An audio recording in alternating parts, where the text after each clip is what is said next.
Bonsoir à tous, bienvenue. Vous faites toujours bien de choisir RTU2 pour vous informer. Dans l'actualité de ce dimanche, la célébration de la fête du travail, journée de revendication pour les organisations syndicales et de repos en principe pour les travailleurs. La précision est de taille car l'une de nos équipes de reportage a fait le tour de certains corps de métier où le travail était de mise malgré la fête. La Lune n'a pas été observée hier à Bondoukou, une première depuis 4 ans, vous l'avez compris.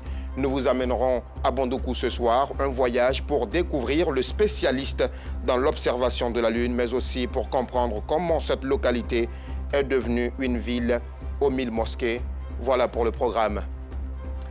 La Côte d'Ivoire célèbre ce 1er mai, à l'instar des autres pays, la fête du travail. C'est cette journée qui coïncide avec un dimanche tombé à pic pour se reposer. Dans certains corps de métier, point de repos pour les travailleurs. Ils étaient, tout comme notre reporter Assita Sogodogo, depuis 7 heures ce matin, à la tâche. Regardez. Le travail est beau et noble. Il donne une fierté et une confiance en soi que ne peut donner la richesse héréditaire. Cette assertion d'Alfred de Vigny s'illustre bien ce 1er mai, fête du travail. 7 heures, hôpital général, commune d'Adjamé. Infirmiers et médecins sont à la tâche.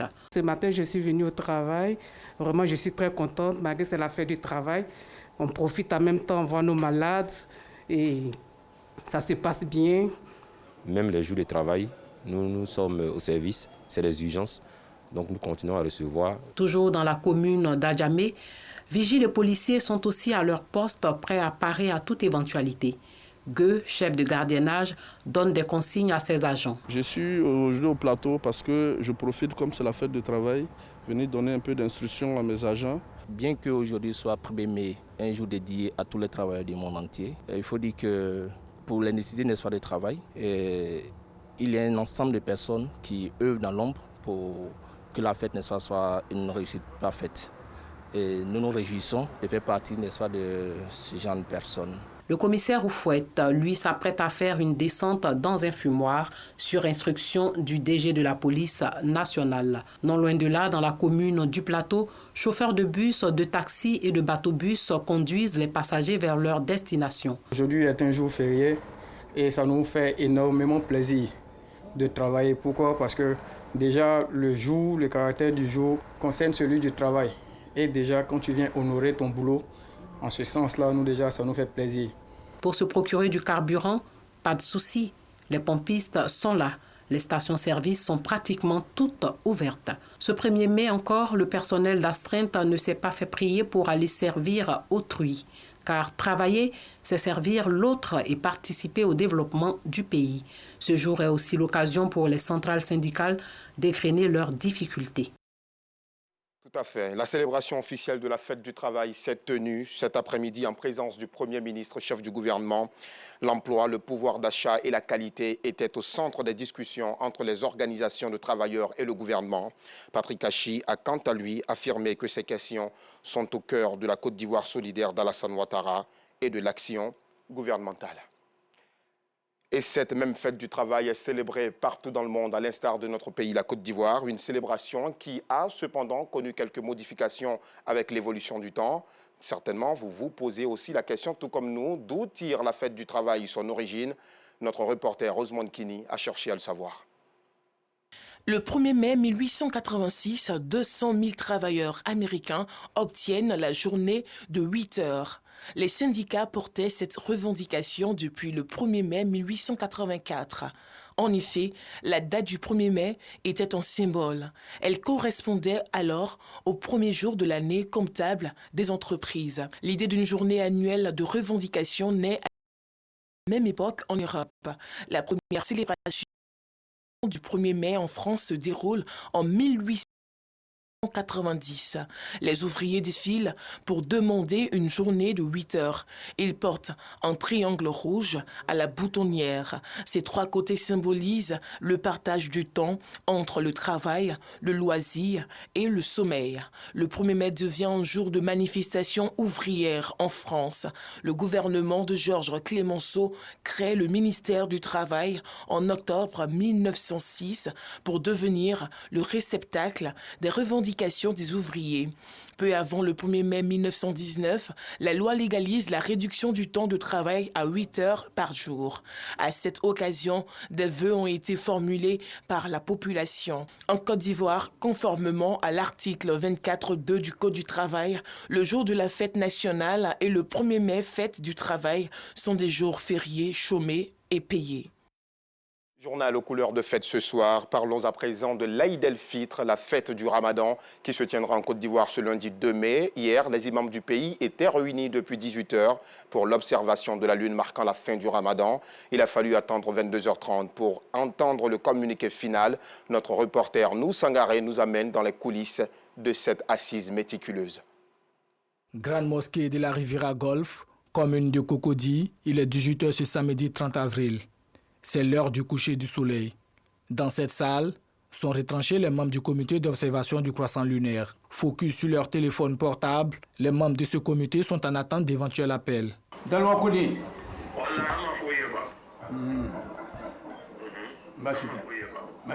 est là pour attendre, on appelle les gens, on appelle partout, à l'intérieur, partout. Partout, c'est tous nos points focaux. Et ils sont partout, même dans les villages. Voilà, donc, c'est pas un travail qui est facile. Un comité mixte composé des membres du Conseil supérieur des imams, des mosquées et des affaires islamiques, COSIM, des membres du Conseil supérieur des imams, des organisations et structures sunnites de Côte d'Ivoire, CODIS. Leur rôle, recueillir puis recouper les informations provenant des différents points focaux disséminés sur l'ensemble du territoire. Pour qu'on puisse accepter votre déclaration, il faut être musulman, puisqu'il s'agit de la lune qui va marquer la fin du Ramadan.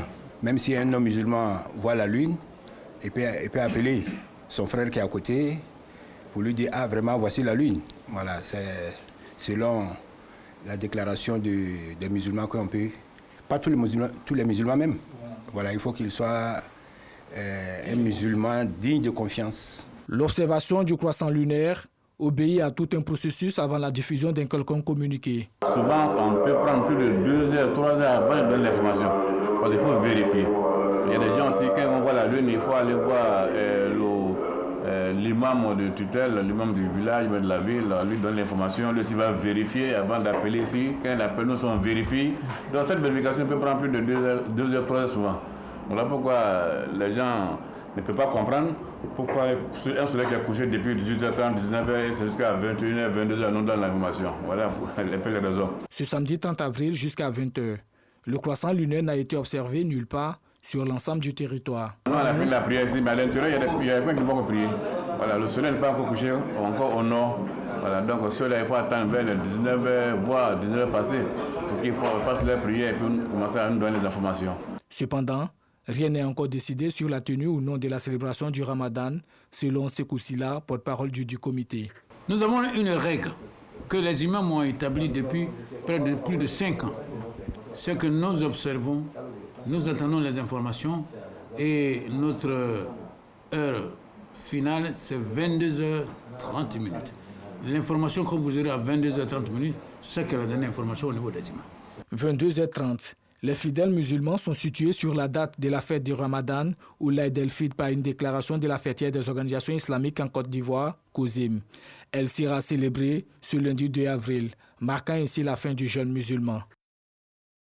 Que la lune ait été observée ou non, depuis hier, ceux-ci ont pris d'assaut les salons de beauté d'Abidjan. Ils refusent de célébrer l'Aïd el-Fitr avec de simples coiffures sur la tête. Femmes et hommes, enfants ou adultes, chacun veut se faire le plus beau possible. Les coiffeurs et les coiffeuses, eux aussi, rivalisent d'ingéniosité sur les différentes têtes. Colette Boudot, Joël Gossé.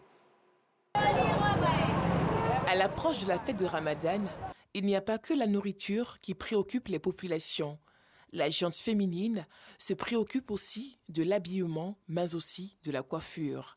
Le salon de coiffure est un lieu idéal pour les femmes, jeunes filles, fillettes, pour se rendre belles. On est venu rendre belles les enfants et nous aussi.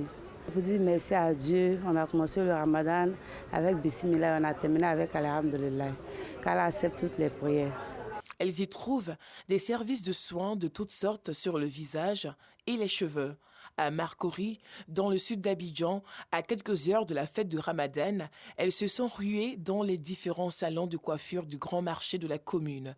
Ici, pour être parmi les premières clientes du jour, il faut se lever tôt. La fête oblige. Je suis là depuis 6 h du matin, moi et ma soeur. Voilà, vu qu'elle tresse très bien, c'est pourquoi on est là. On était dans le rang, comme on a fait une réservation, comme on a sa carte, donc on l'a appelé depuis avant-hier pour prendre la place ce matin. Donc on est arrivé, malgré qu'on a fait réservation, il y a un rang quand même. Même constat dans ce salon chez Salim aussi, où les filles se bousculent avec le rêve d'être belles le jour de la fête. Je suis au marché de Marcory pour m'acheter une perruque pour la fête du Ramadan. Ça me va bien. Ça même quand tu vois, ça me va très bien. Nat, tresse, les choix sont multiples. Mais ici, ce sont les perruques qui gardent la cote. Et ce, pour diverses raisons évoquées. Pour cette période de fête, les clientes viennent acheter des perruques pour se faire belle, parce que c'est la fête de Ramadan. Donc, elles viennent acheter des perruques. Les fêtes de musulmans, c'est les perruques qui sautent. Puisqu'elles vont aller à la mosquée, elles vont faire prendre l'ablution. Donc, elles préfèrent les perruques. Un peu plus loin dans la commune de Koumassi-Remblai, c'est une autre ambiance. Ce salon de coiffure pour hommes peine à avoir des clients. Une situation qui n'inquiète pas tout de même le propriétaire du dit salon. Pour lui, c'est dans la soirée que les clients se bousculent. Autre lieu, toujours dans la commune de Koumassi, au quartier Écran Géant, une dizaine d'enfants font la queue dans ce salon de coiffure à ciel ouvert. Ils attendent leur tour pour être beaux le jour J. Je suis venu me coiffer parce que c'est la fête de Ramadan. Je suis venu me rendre beau. La fête de Ramadan est une occasion pour ces coiffeurs et coiffeuses de faire de bons chiffres d'affaires. Le coût de leurs prestations varie en fonction de la qualité et du type de coiffure demandée. On peut vendre de 10 perruques à 15 perruques. Là, quand il y a la fête, il y a beaucoup de mouvements. Si tous les jours pouvaient être faits pour nous, ça allait nous faire plaisir. Hein? Parce qu'actuellement, le pays est dur, donc c'est par les fêtes qu'on fait nos chiffres d'affaires. Les prix de perruques, de 20 000 à 120 000. La fête du Ramadan, c'est encore plus. Sinon, habituellement, il n'y a pas assez de monde comme ça, comme actuellement. Voilà, dans les fêtes, généralement, il y en a plus d'hommes que les jours normaux. Les coiffures normales des enfants, c'est 300. Les coiffures normales, c'est 500. Les fidèles musulmans du Côte d'Ivoire célébreront l'Aïd el-Fitr le lundi 2 mai. Ils participeront à la prière entre 8 Le laboratoire de physiologie et d'exploration fonctionnelle de l'UFR des sciences de l'université Félix Houphouët-Boigny d'Abidjan a été équipé en matériel de pointe, des équipements d'une valeur de 5 millions de francs CFA, offerts par le Programme national de lutte contre le tabagisme. Dans nos prochaines éditions, le compte rendu complet de notre reporter, Georgette Ido Fofana. Nous sommes dimanche, place donc au dossier de la 2.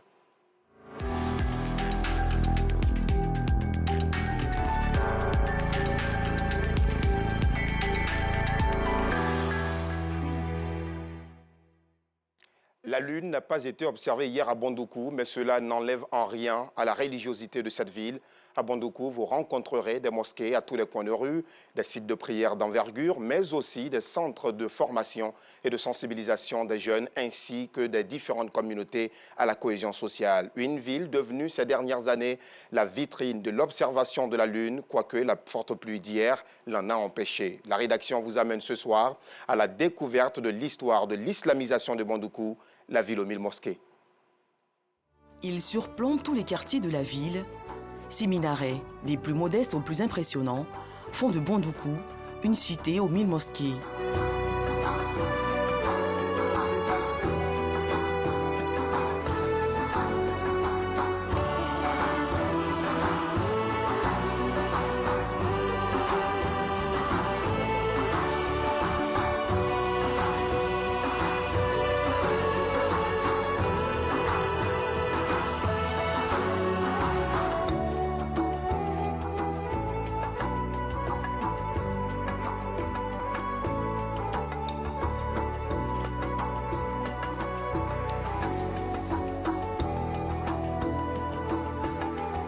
Comment s'est faite l'islamisation de cette ville de l'Est du pays? Karamoko Dimité est le petit-fils du grand imam de la ville. C'est avec lui que nous découvrons l'histoire. L'islamisation de Bondoukou C'est lié à nos ancêtres. Il y a un de notre grand-père qui s'appelle Imam Assé Koutimité. Il passait de Bondoukou pour aller à la Mecque. Donc quand il est arrivé ici, avant de faire escale, ici il a fait escale à Djenné, tout près. C'est le roi du Djenné qui a envoyé des messages ici pour savoir aux gens, informer les gens que l'imam Assé Koutimité, c'était un grand savant. Donc de ne pas les laisser partir, essayer, c'est-à-dire de les maintenir. Depuis, 14 imams se sont succédés à la tête de cette ville, dont tous les quartiers possèdent une mosquée. Les Kabylas, comme on les appelle ici, regorgent de savants qui officient les prières collectives. À Bondoukou, les nombreuses mosquées ne servent pas qu'à prier. Elles contribuent énormément à l'éducation de la jeunesse et aux différentes sensibilisations. À travers la mosquée, nous sensibilisons chaque fois les gens. Les conflits communautaires n'existent pas ici à Bondoukou. Nous vivons avec les Abrons, les Koulango. Nous avons à peu près 11 ethnies ici. Donc nous vivons en harmonie parfaite avec les gens et on a des liens forts entre les Abrons et c'est-à-dire les musulmans. Donc si les Abrons ont des problèmes, ils viennent chez l'imam, l'imam règle ça facilement. Si les musulmans ont des problèmes, ils vont vers le roi des Abrons et ils règlent ça facilement. Donc on n'a pas de conflit interne ici. Conformément à la tradition, la famille Timité est la seule détentrice de l'imama principal de la ville. C'est donc un descendant Timité qui est toujours le grand imam de Bondoukou. Mais dans les autres quartiers, les chefs de communauté, encore appelés chefs Kabila, désignent l'imam de la mosquée. Nous avons plusieurs Kabila, c'est-à-dire quartiers. Il y a les Timité, les Gbandé, les Ouattara, les Kamara, les Djabaté, ainsi de suite. Donc chaque quartier a aimé d'avoir une mosquée chez lui au quartier. Donc, puisqu'on fait la prière collective, chaque Kabila quartier a des fidèles qui sont nombreux et chaque Kabila a un savant. Donc, voilà pourquoi ils ont construit les mosquées et chaque savant dirige la prière. L'islam à Bondoukou, ce n'est pas que la présence d'innombrables mosquées. La ville est devenue une zone privilégiée dans l'observation du croissant lunaire. Les lunes marquant le début et la fin du Ramadan, ainsi que les autres mois du calendrier islamique, y ont été aperçus ces 4 dernières années par cet homme. Bassib Touré tient sa technique de son défunt père. Voir la lune est cependant difficile, reconnaît le vieil homme. C'est difficile. Comment le temps bien sans état. C'est très difficile, il faut dire que ce n'est pas facile. Et puis c'est en fonction des saisons. Et pour moi, c'est une affaire d'expérience. Parce que comme ça fait plusieurs années que je suis dedans, ça fait que je connais les différentes positions. Je connais différents endroits où je peux voir facilement la lune. C'est vrai, comme je le dis, c'est difficile, mais par exemple, si c'est en période de pluie, je sais où regarder. Si c'est en période de Ramadan, je sais où regarder. Si c'est en saison sèche, en saison de pluie, je sais comment il faut faire pour voir parce que la lune change de position. Quand il observe la lune, le vieil homme informe immédiatement le grand imam qui, à son tour, porte l'information au COSIM, Conseil supérieur des imams, des mosquées et des affaires islamiques en Côte d'Ivoire. Quand la lune sort, son impact sur moi-même, ma personnalité, ça me secoue. Par moment même, ça me fait trembler. Ça me fait trembler fortement et puis ça disparaît et ça réapparaît une seconde fois pour que je voie effectivement que la lune veut se montrer à moi. Et c'est comme ça que je sais que la lune est positionnée.